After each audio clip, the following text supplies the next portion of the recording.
অধিকার।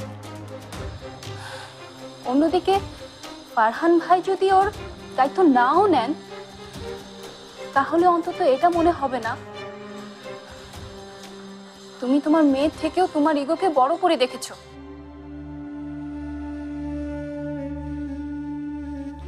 তুই কোনো চিন্তা করিস না মা, তোর জন্য আমি সব করব, সব। তুই কোনো চিন্তা করিস না মা, তুই আবার সুস্থ হয়ে উঠবি। আমি তোকে ভালো করে তুলবই, এটা তোর কাছে তোর মায়ের ওয়াদা থাকলো।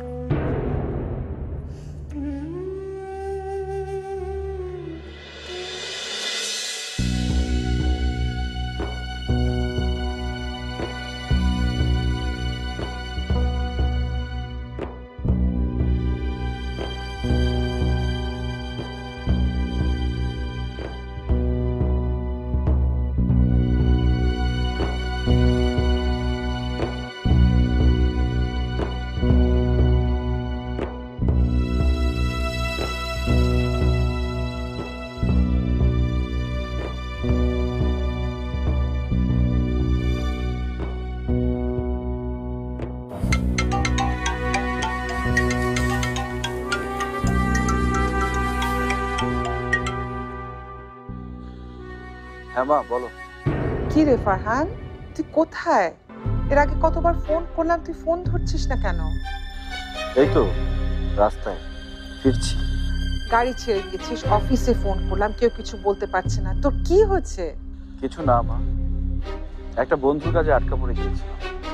এখন রাত ৩টা বাজে ফারহান।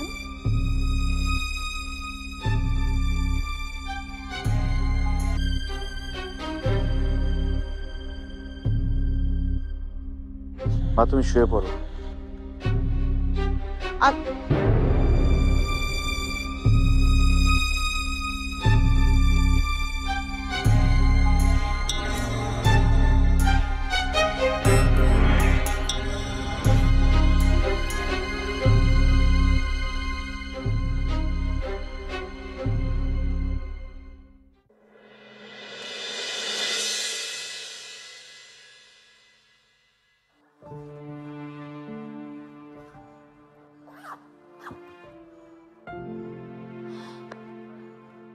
পরি ঘুমলো আপু?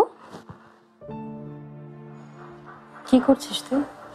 ঘরটা খুব এলোমেলো হয়েছিল, তাই একটু ভাবছি গুছিয়ে দিই।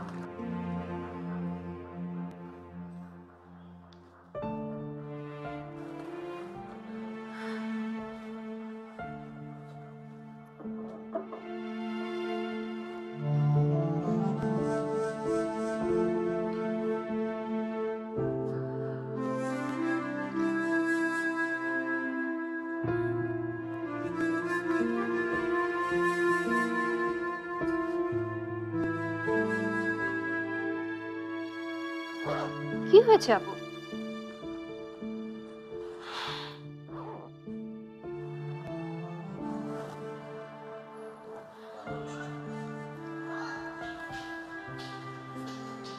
কি হয়েছে? কিছু হয়েছে? আরে বাবা, না বললে বুঝবো কি করে? বলো না। তৃষা, আমার মেয়েটা দিন দিন আরো অসুস্থ হয়ে যাচ্ছে। আমি কি করব বুঝতে পারছি না, কি করে ওকে বাঁচাবো।